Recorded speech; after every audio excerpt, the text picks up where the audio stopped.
which came to us in a little bit of unreadable quality, but luckily we have people who are much more aware and can translate the whole thing and explain what was it all about. From clifhigh.substack.com, The Eyes to See, the Ether Pirates of the Material. We're going to read The Eyes to See, Tom's book, Examined. The Eyes to See, Tom's book, Examined.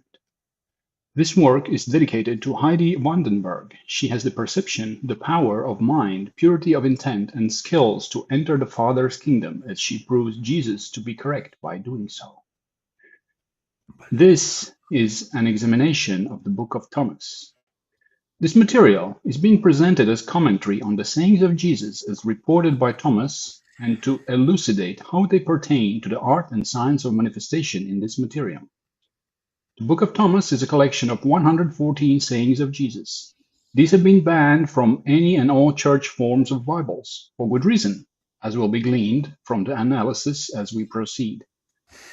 The complete 114 sayings are the logia, with each saying being a logion. Each will be presented in the order found in the book, Gospel of Thomas, as it was within the Nag Hammadi discovery. Commentary on the meaning of the saying within the art and science of manifestation will follow each logion. Logion 1.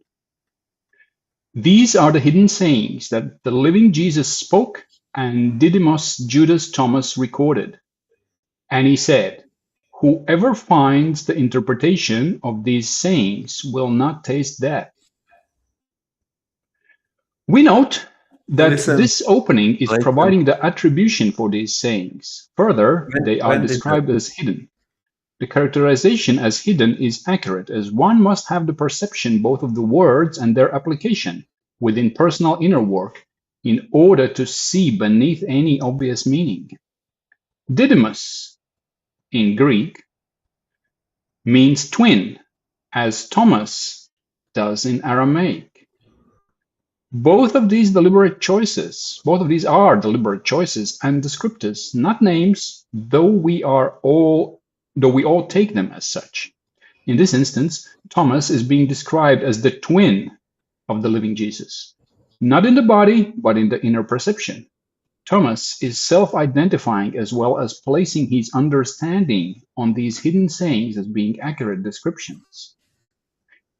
Here is seen, whoever finds the interpretation of these sayings will not taste death. An obvious pointer to the nature of the hidden information. It must be interpreted in the correct framework, in which the phrase of not tasting death is not a promise of immortality, nor a promise at all, but rather a call to living in this eternal now through the ability to know the meaning of these sayings of Jesus. In this eternal now, there is no taste of death, merely the transition from one state of being to another in a progression to yet another body's life, which will also be lived in this eternal now. So that's the logion number 1. And just going through all of the content to make sure that we have understood everything that was meant. So we have a guy, Didymus Judas Thomas, which is not exactly his name, but it's like his twin. And so it twin wasn't not from the same mother, but in the inner perception. So basically we have a guy called Thomas who has recorded the sayings, which he understands exactly the same as the person who's saying them. And he has just recorded because, well, you know, this guy seems like he talks a lot of sense, so let's just write these things down. And we have an analysis of that explains us much more that what's being meant. So what's being meant by this, whoever finds the interpretation of these sayings will not taste death. Because we are here in all of this eternal now, in this ever-present now. There's no future, no past. It's just a sequence of events. Wherever we go, whatever we do, we're still in this now. So what does he mean in which the praise of not tasting death is not a promise of immortality nor a promise of all, but rather a call to living in this eternal now through the ability to know the meaning of these sayings of Jesus? It's not about dying. It's not about immortality. It's not about anything much more than just being aware in the transition from one state of being to another, to another, to another. Just being in the moment and noticing how states, events, and situations change, and be aware of what is happening and how you yourself can steer these things forward by using your hands and changing the materium.